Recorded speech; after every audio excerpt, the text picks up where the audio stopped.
नमस्ते।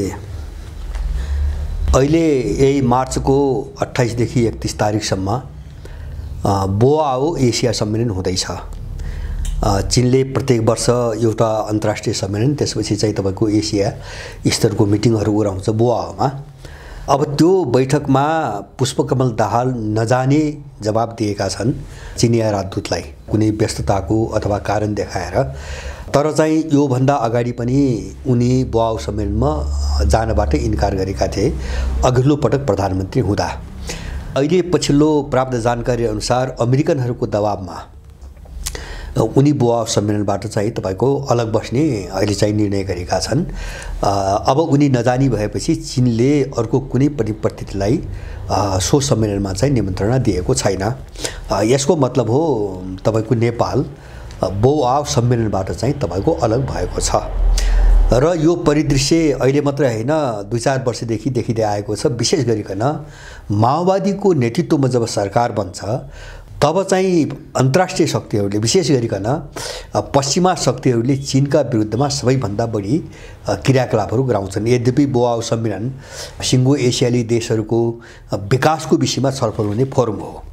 त्यो चीनको आफ्नो चाहिँ फोरम मात्रै होइन र यसरी चाहिँ नेपाल अहिले पछिल्लो कालमा यस्ता खालका जो विकाससँग सम्बन्धित जति पनि फोरमहरू छन् सबबाट अलग थलग हुँदै गएको छ।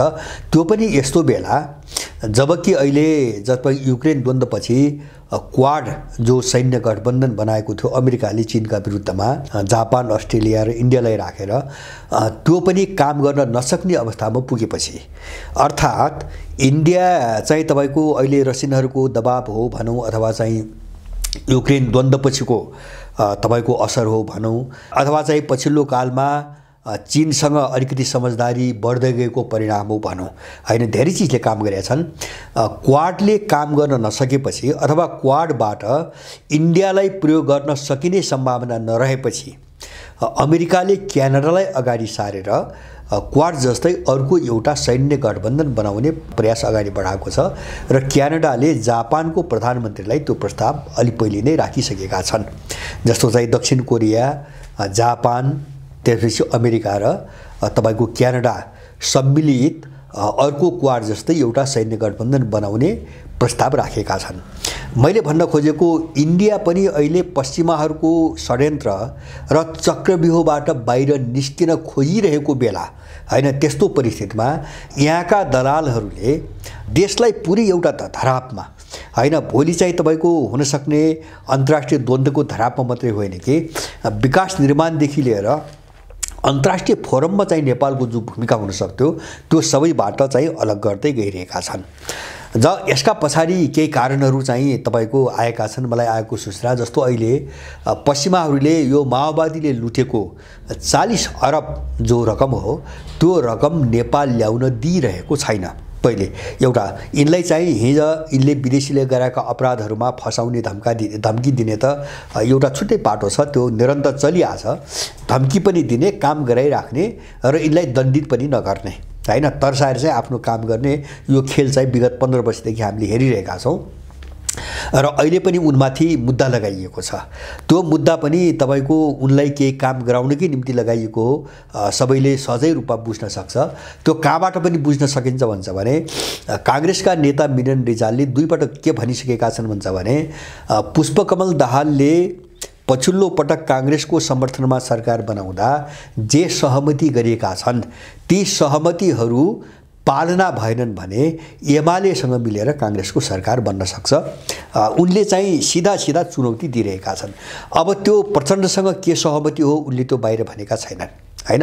अब यसबाट के बुझिन्छ भन्छ भने यस्तै कुनै अन्तर्राष्ट्रिय शक्तिहरूको काम गर्ने उनकै हातबाट गराउने कुनै सहमति भएको छ, त्यो नगरेको खण्डमा सरकार रहँदैन भन्ने कुरा कांग्रेसको तर्फबाट खुलेआम चाहिँ चुनौती बारम्बार चाहिँ बाहिर आइरहेको छ।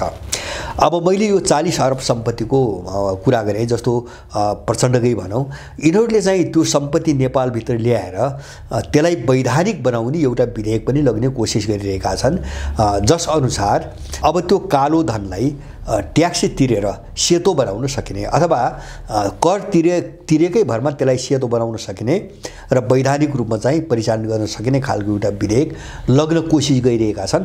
तर त्यो 40 अरब सम्पत्ति विदेशीले आउन दिइरहेको छैन, जो बाहिर लुकाइएको छ। अब यस्तै चाहिँ तपाईको शर्तहरू राखेर दबावहरू राखेर धमाधम उनले काम गरिरहेका छन्। जस्तो अहिले तिब्बतीहरूलाई धमाधम नेपाली नागरिकता बाँड्न थालेका समाचार बाहिर आएका छन्। मिडियामा आएअनुसार 500 को सङ्ख्यामा बाँडिन थालेका नक्कली नागरिकताहरू समातिए। यद्यपि यो प्रकरणमा म छुट्टै बेग्लै चाहिँ आफ्नो कुरा राख्नेछु, अर्को एउटा छुट्टै युट्युबमा चाहिँ मैले कुरा राख्नेछु विस्तृतमा। त यो जो खेल छ यो खेल हेर्दाखेरि अहिले चाहिँ पछिल्लो कालमा जस्तो सम्पत्ति रोकिदिने धम्की होस् वा चाहिँ तपाईको अब युद्ध अपराधहरूमा फसाइदिने धम्की होस् अथवा यस्तै खालका धम्कीहरू दिएर स्थिति अहिले कहाँसम्म पुगेको छ भन्छ भने जस्तो बोआओमा यिनले रोके, अमेरिकनहरू रोके बोआओ एसिया सम्मेलनमा। त्यो बढ्दै बढ्दै अहिले पछिल्लो चाहिँ प्राप्त जानकारी अनुसार अमेरिकन सेना नेपालमा ल्याउने कुनै पनि बहानामा कुनै पनि रूपमा नेपालमा अमेरिकन सेना ल्याउने एउटा जो षड्यन्त्र हो भित्र त्यो लगभग चाहिँ अन्तिम अवस्थामा पुगेको छ र त्यस्तो खालको एउटा प्रस्तावमा हस्ताक्षर गर्नको निम्ति पुष्पकमल दाहाल तयार भइसकेका छन् र अहिले बाहिर आएका केही अलिकति अमूर्त समाचार, अपुष्ट होइन, समाचार वास्तविक हुन् तर विस्तृत रूपमा सबै विवरण आएको छैन। अमेरिकन सेना नेपालमा नेपाली सेनालाई प्रयोग गरेर अथवा नेपालको सेनासँग सम्झौता गरेर नेपालभित्र तपाईँको पस्न खोजिरहेको छ होइन। जस्तो बाढी पीडित जस्तो बर्खाको समय लाग्दैछ अहिले, यसैलाई बहाना बनाएर जस्तो बाढी पीडित होला, भोलि चाहिँ आगलागी होला, अब कुनै प्राकृतिक विपत्तिहरू होलान्, यस्तो बेलामा नेपाली सेना लाई चाहिँ आफ्नो कन्ट्रोलमा राखेर मोनिटरिङ गरेर हैन, नेपाली सेनालाई मोनिटरिङ गरेर काम गर्ने हैन, अमेरिकन सेनाको नेतृत्वमा यस्ता समस्याहरूमा संयुक्त रूपमा काम गर्ने बहानामा नेपाली सेनासँग एउटा सम्झौता हुँदैछ। त्यो तयारी अमेरिकनहरूले गरिरहेका छन् र त्यही सम्झौता सेनालाई गराउनको निम्ति अमेरिकन सेनाको एउटा टोली निकट भविष्यमा नेपाल आउँदैछ। माने देश लगभग अब द्वन्द्वको अवस्थामा पुगिसकेको छ हैन। मैले धेरै पटक भनेको छु जस्तो अमेरिकनहरू कुन अवस्थामा त अहिले छन् भन्छ भने हामी उनको एउटा चीजलाई अनुमान गरौँ। अहिले अमेरिकनहरू जस्तो युक्रेनमा सकेनन्, मैले धेरै पटक भनिसकेको छु, युक्रेनमा सकेनन्। उनको चाहिँ तपाईको सारा चाहिँ ध्यान चाहिँ थियो पश्चिम एसियामा इरानका विरुद्धमा एउटा हौवा खडा गरेर इस्लामिक देशहरूलाई फोड्ने र त्यहाँबाट चाहिँ गतिविधि गर्ने एउटा धेरै लामो चाहिँ तपाईको योजना उनको थियो। अहिले चीनले साउदी अरब र इरानका बीचमा कूटनीतिक चाहिँ सम्बन्धको पुनर्बहाली गराएपछि अमेरिकन चाहिँ तपाईको एउटा सपनामाथि वज्रपात परेको छ। उनीहरू टोटली असफल भए, खाडीमा मध्यपूर्वमा टोटली असफल भए। असफल भइसकेपछि हिजो अस्ति मात्रै आएको समाचार अनुसार अमेरिकाले आफ्ना सारा हतियारहरू पश्चिम एसियाबाट पूर्वी प्रशान्त क्षेत्रमा अथवा पूर्वी एसियामा चाहिँ सार्न सुरु गरिसकेको छ। जस्तो दक्षिण चीन सागरको वरिपरि सारा हतियारहरू सार्न सुरु गरिसकेको छ। अब यसले के देखाउँछ भन्छ भने अब अमेरिकनहरूको आँखामा एसिया परिरहेको छ। जस्तो उनीहरूले मध्यपूर्व पनि छोडे हैन। जस्तो दुई देशका बीचको चाहिँ सम्बन्ध पुनर्स्थापना भएपछि, पुनर्स्थापना मात्र हैन, एक आपसमा राष्ट्र प्रमुखहरूको भ्रमणको आदान प्रदान पनि सुरु भइसकेको छ र अब साउदीले इरानलाई निमन्त्रणा दिइसकेको छ। अब यो चरणमा पुगिसकेपछि अमेरिकनहरू अब त्यहाँबाट खेल्ने गुन्जाइस एकदमै बन्द भयो हैन। इजरायललाई मात्रै चाहिँ तपाईको समातिकन पश्चिम एसियालाई अस्थिर बनाउन अथवा त्यहाँबाट युद्ध भड्काउन सम्भव छैन। किन भन्छ भने उनीहरू यहुदीहरू हुन् र बाँकी मुस्लिम जगतलाई प्रयोग गर्न सकेन भने त्यो चाहिँ काम लाग्ने बाटो होइन, त्यो अमेरिकनहरूले बुझेका छन्। त्यसकारणले उनले आफ्नो मिसाइल सिस्टमदेखि लिएर जति पनि चाहिँ युद्धजन्य जति पनि हतियारहरू थिए, युद्धपोत लगायत सबै चाहिँ त्यहाँबाट सारेको छ, सार्दैछ पूर्वी एसियामा। अब एसिया केन्द्रित हुँदैछ सारमा। त एसिया केन्द्रित भनेपछि कहाँ हो त त्यो? मैले यहाँलाई धेरै पटक भनेको छु, त्यो भनेको या त चीनको वरिपरि हो, दक्षिण चीन सागरको वरिपरि हो, जहाँ चाहिँ उत्तर कोरिया र चाहिँ तपाईको चीन छन् र अब तिनका विरुद्धमा चाहिँ दक्षिण कोरिया जापानलाई विशेष गरी दुईटा देशलाई प्रयोग गरेर कसरी चीनलाई युद्धमा फसाउने भन्ने एउटा खेल अमेरिकनहरूको अगाडि बढाएको छ र एसियामा दोस्रो पोइन्ट भनेको नेपाल मात्रै हो, अन्त कहीँ पनि छैन।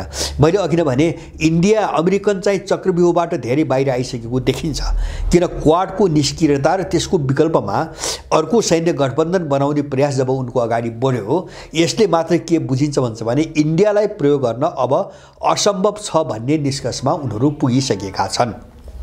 यो अवस्थामा उनीहरूले विध्वंस मचाउने नेपालमा मात्रै हो, त्यसको निम्ति अमेरिकनहरूले सबै शक्ति लगाएका छन् र यो सबै मिसनमा कांग्रेसको समर्थन लिएर यो माओवादी नामको एउटा चाहिँ पश्चिमाहरूको जो मर्सिनरी भाडाको चाहिँ तपाईको जत्था हो, यो जत्था निकै खतरनाक ढङ्गले अगाडि बढिरहेको छ, त्यस्तो देखिन्छ। र अहिले मैले पाएका केही सङ्केत अनुसार, सङ्केतहरू हुन् केही ठाउँबाट पाएका केही सूचना र केही सङ्केत अनुसार चिनियाहरूले माओवादीलाई तपसिलमा अथवा एउटा किनारमा लगी चाहिँ तपाईको फ्याँक्दिएका छन्। माने माओवादी नै सबभन्दा अविश्वसनीय र नेपालको सबभन्दा खतरनाक शक्ति हो भन्ने निष्कर्षमा चिनियाहरू पुगेको देखिन्छ अहिले यो पछिल्लो कालमा आउँदा। हुन त योभन्दा अगाडि पनि अनुभव त्यस्तो धेरै भएको थियो उनीहरूको, तर यो पछिल्लो कालमा यो बोआओ सम्मेलनमा जान इन्कार, त्यसपछि यो बारम्बार अमेरिकनहरूलाई यहाँ ल्याउनुको निम्ति गरिरहेको प्रयास, यो सबै चिज हेर्दाखेरि माओवादी अरू दलहरूको तुलनामा सापेक्षमा सबैभन्दा खतरनाक शक्ति हो र यसबाट एकदमै होशियार हुनुपर्छ भन्ने निष्कर्षमा उनीहरू पुगेको देखिन्छ हैन। उनको पंक्तिभित्रैका कुरा सुन्दाखेरि पनि माओवादी वृत्तभित्रैबाट कुरा सुन्दा र बाहिरका केही सूचनाहरू चाहिँ तपाईको हेर्दा अध्ययन गर्दा अहिले लगभग चाहिँ चिनियाहरूको कोणबाट हैन, हाम्रो नेपालको कोणबाट त एउटा आपराधिक शक्ति हो, त्यो त दुनियाँले छर्लङ्ग बुझेको छ हैन। देशलाई योसम्म ल्याउने मुख्य चाहिँ तपाईको कारण निमित्त कारण यही बनाइएको विदेशीहरूबाट, त्यो त हामीले झेलि नै रहेका छौँ। चीनको नजरमा पनि तपाईको सबभन्दा खतरनाक शक्ति माओवादी हो भन्ने निष्कर्षमा अब उनीहरू पुग्न थालेको वा पुगिसकेको देखिन्छ, एउटा बाटो। दोस्रो बाटो म इन्डियासँगको कुरा गर्छु। अहिले चाहिँ चीनसँग चाहिँ विश्वासको चाहिँ वातावरण पुरै टुटेपछि अहिले यो पुष्पकमलको गिरोह, पुष्पकमल बाबुरामको गिरोह इन्डियालाई प्रयोग गरेर अलिकति कसरी चाहिँ उतातिरबाट समर्थन लिने र टिक्ने भन्ने खेलमा चाहिँ घनीभूत ढङ्गले लागेका छन् र यसको निम्ति पुष्पकमलले आफ्नो पार्टीकै एकजना जिम्मेदार हैन, उनको थाई समितिका एकजना जिम्मेदार मान्छेलाई दिल्ली पठाए, भ्रमण छिट्टै भ्रमणको मिति तोकिदिनुको निम्ति अनुनय विनय गरे हैन। त्यो चाहिँ तपाईको यहाँबाट पठाइएको छ। अब इन्डिया भ्रमणको निम्ति चाहिँ मिति तोकिदिनुको निम्ति अनुनय विनय गरे, तर इन्डिया पूर्णतः निश्चित रूपमा भर पर्न सकिरहेको छैन हैन, यिनीहरूप्रति भर पर्न सकिरहेको छैन। किन इन्डियाले पनि के बुझेको छ भन्छ भने यिनीहरूलाई मूलतः अहिले पश्चिमा शक्तिहरूले प्रयोग गरिरहेका छन् भन्ने उसले बुझेको छ, यद्यपि उसले पनि प्रयोग गरिरहेको छ। त्यसै कारणले इन्डियाले पुरै विश्वस्त भइकन यिनलाई भ्रमणको चाहिँ तपाईको एउटा निम्ता दिन नसिकिरहेको अवस्था छ। भनेपछि अब चीनबाट पनि तिरस्कृत र इन्डियाबाट पनि एक खालको अविश्वासको वातावरण जुन बढिरहेको छ, यो भनेको हाम्रो कोणबाट के हो भन्छ भने यो अपराधी जत्थाले देशलाई कूटनीतिक रूपमा एउटा ठुलो सङ्कटमा चाहिँ फसाउँदै गएको छ हैन।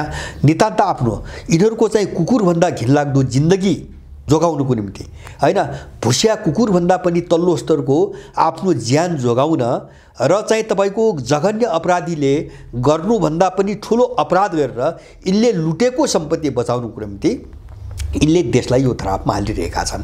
र जबकि दुनियाँ अस्ति सी जिनपिङ र पुटिनको चाहिँ तपाईको भेटपछि दुनियाँ ठ्याक्कै दुईटा ब्लकमा विभाजित भइसक्यो हैन, दुईटा ब्लक मात्र हैन, त्यो तीनटा ब्लकमै जाने चाहिँ सम्भावना बढिसक्यो।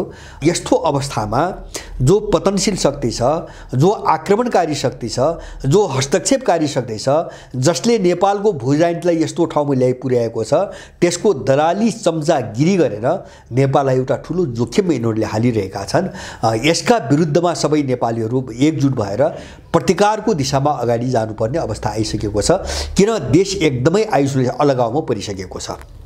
जस्तो अन्तर्राष्ट्रिय फोरमहरूबाट अलिकति व्यापक दायराको अन्तर्राष्ट्रिय सम्बन्धबाट एकदमै अलग थलग भइसकेको छ र झन्नै अहिले चाहिँ तपाईको देशको हालत हेर्नु हो भने सीआईए को एउटा पपेट भन्दा बाँकी केही पनि रहेन हैन। राज्यका सबै निकायहरू सीआईए को एउटा पपेट भन्दा हैन उसको गोजीका प्यादा भन्दा बढी केही पनि रहेनन् र यिनीहरूको यो व्यवस्था हो। किन भन्छ भने उनीहरूको खाएका छन्, उनले पालेका छन् र उनकै निम्ति हैन आफ्नो सत्तामा जाने स्वार्थको निम्ति उनकै निर्देशनमा जघन्य अपराध गर्दै आएका छन्। सबैले यहाँ सेनादेखि लिएर तपाईको माओवादी भयो, कांग्रेस भयो अथवा चाहिँ कर्मचारी तन्त्रका सबै मान्छेहरू भए। त्यसकारणले यो अपराधी डफ्फाबाट अब देश सुरक्षित हुने सम्भावना कुरै छोडिदिनुस्, कुनै पनि बेला अन्तर्राष्ट्रिय शक्तिहरूको नराम्रो चक्रव्यूहमा, सैन्य द्वन्द्वको चक्रव्यूहमा देश फस्ने खतरा आइसकेको छ। यसप्रति सजग भएर यसका विरुद्धमा हामी सबैले आवाज उठाउन एकदमै जरुरी छ र यसका विरुद्धमा एकजुट भएर अगाडि बढ्न पनि एकदमै जरुरी छ।